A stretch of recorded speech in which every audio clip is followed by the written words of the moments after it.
Hi everyone! Today I'm going to show you how I clip in and blend my Thanh An hair extensions. First, we're going to start by sectioning the bottom layer of the hair because the extensions I'm wearing today are 20 inches long. Since they come down quite far, you never want those short little layers underneath peeking through because that can make it obvious you're wearing hair extensions. So, we're going to create a section just a little above the ears and continue it all the way around the head. Excuse me if I'm looking down, I'm just looking into my mirror. I usually use my fingers to section my hair. It doesn't have to be perfect, but if you prefer using a comb, that's totally fine too. Once I finish the section, I take a large claw clip and clip the rest of my hair up so it's completely out of the way. Next, we're going to work with the bottom section of the hair. You can either twist it or make a simple 3-strand braid, whatever you prefer, as long as it keeps the hair tucked away. I'm just going to do a quick twist. Now I'm taking a small black elastic band to secure the twist. To pin it out of the way, simply wrap the twist around itself, take a bobby pin, and slide it into place. Once the bottom section is secured, we're ready to start clipping in the extensions.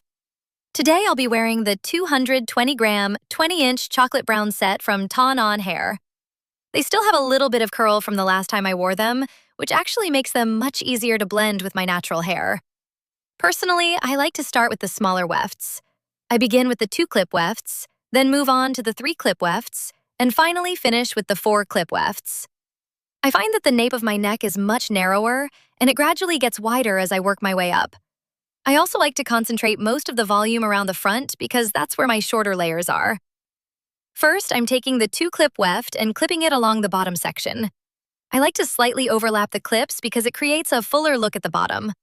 Since the rest of the hair will naturally fall over this area, no one will really notice what's underneath. You also don't have to worry about any bulging in the back unless you have very fine hair. If your hair is on the thinner side, I'd recommend using just one weft across the bottom instead of overlapping them. For the next section, I'm going about an inch above the first row. I usually start just below eye level, create another clean section, and clip the rest of the hair back up. Now we're moving on to the 3-clip wefts. These will sit about an inch above the 2-clip wefts. I always start just behind my ears so the clips stay hidden beneath the shorter layers around my face. Then I repeat exactly the same thing on the other side using another 3-clip weft. Finally, we're ready for the 4-clip wefts. I like placing these a little higher because I have quite a few short layers around the top of my head. The higher I can place these wefts, the easier it is for everything to blend together naturally. If your hair is heavily layered, you can also ask your hairstylist to trim your Thanh An hair extensions. Having the extensions professionally layered can make them blend much more seamlessly with your natural hair. Next, I'm taking the 4-clip weft. As you can see, mine has already been layered, with the sides cut at a slight angle to match the shorter pieces around the front of my face. Just like the previous wefts, I'm clipping this one from one side all the way across to the other. The next weft slightly overlaps the first one, and once everything is in place, I gently brush through the extensions with my detangling brush. Now you can let the rest of your hair down to completely cover the extensions. And that's it for the application. Personally, I don't usually use the single-clip wefts that come with the set. However, if you like using them, you can clip them around your bang area to help blend the shorter layers around the front of your face. You can also place them just above the clips in the back to soften the shorter layers there. It really depends on your haircut and what works best for your hair.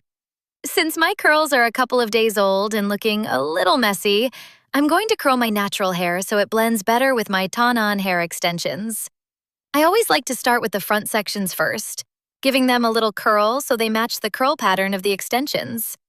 I'm just taking these shorter pieces around my face, moving the rest of my hair out of the way, and curling them one section at a time.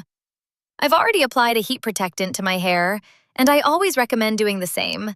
Never skip heat protection before using any hot styling tools. As you can see, I'm only curling the shorter layers of my natural hair. Since my hair is a couple of days old, this gives it a little more life while also bringing the curls slightly higher so they blend seamlessly with the extensions. You can already see the difference between the two sides. This side flows much more naturally with the curls, so I'm going to repeat exactly the same steps on the other side. Once that's done, I'll lightly curl the extensions as well, just enough to lift the curls a little higher and blend them perfectly with my natural layers. This creates a much softer, more seamless finish. I always struggle a little with curling the back of my head, but taking your time definitely makes a difference. And that's it. This is how I blend my Thanh An hair extensions with my medium-length hair for a fuller, more natural-looking result. Give this method a try and let me know if it works for you. If you have any questions or would like to learn more about our hair extensions, feel free to leave a comment below or contact us at info@tanonhair.com. We'd be happy to help. Thanks so much for watching. If you enjoyed this tutorial, don't forget to like this video, subscribe to the channel, and turn on notifications so you never miss our latest hair tutorials, styling tips, and professional advice from Thanh An Hair. See you in the next video.